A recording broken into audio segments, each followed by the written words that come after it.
মৌলিকা মন্দিরে এবং মৌলিকা মন্দিরের ইতিহাস সম্বন্ধে জানা যাক কিছু। বৌদ্ধ তান্ত্রিক দেবী বৌদ্ধ ধর্ম যখন ছিল সেই আমল থেকে মায়ের মূর্তি। তারপর রাজারা যখন বীরভূম থেকে রাজত্ব পায়, ওনারা যখন এখানে আসেন তখন এই জঙ্গলমহলের ভেতরে মা তখন স্বপ্ন দেয় রাজাকে যে আমি এখানে আছি, আমার পুজোর ব্যবস্থা কর।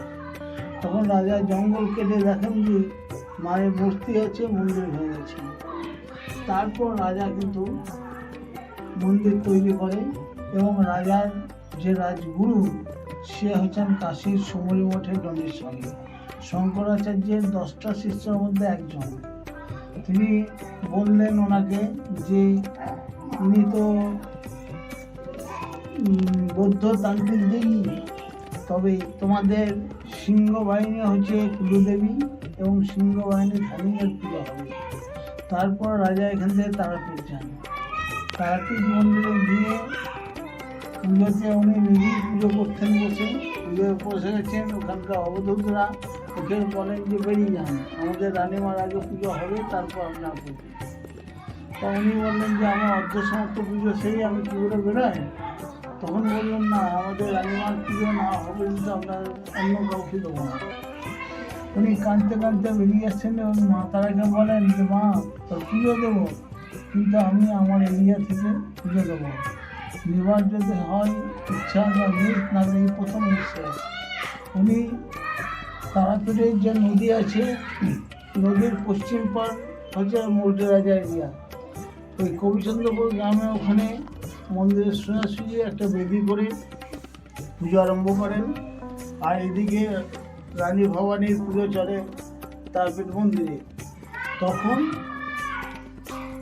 মা তারা অটোমেটিক উত্তর মুখ থেকে পশ্চিম মুখ হয়ে যায় এবং সেই জন্য এখনো অবধি দেখেন ওই একটা দিনের জন্য মাকে বের করা হয় এবং পশ্চিম মুখে বসিয়ে সারাদিন থাকে এবং মূর্তির পুজো ভোরবেলাতে আগে হয় নদীর পারে, তারপরে মন্দিরে পুজো হয়।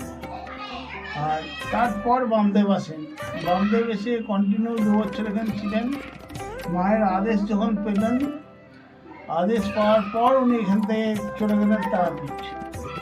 তারপর তারাপীঠে গিয়ে সিদ্ধি লাভ করে ওখানে বসে গেছেন এবং ওনার অরিজিনাল ত্রিশূল, শঙ্খ সব ধরনের ভেতর আছে। আর এখানে রাজারা রাজবাড়ি করেননি, কিন্তু 108 মন্দির, 108 পুকুর এই করে গেছেন।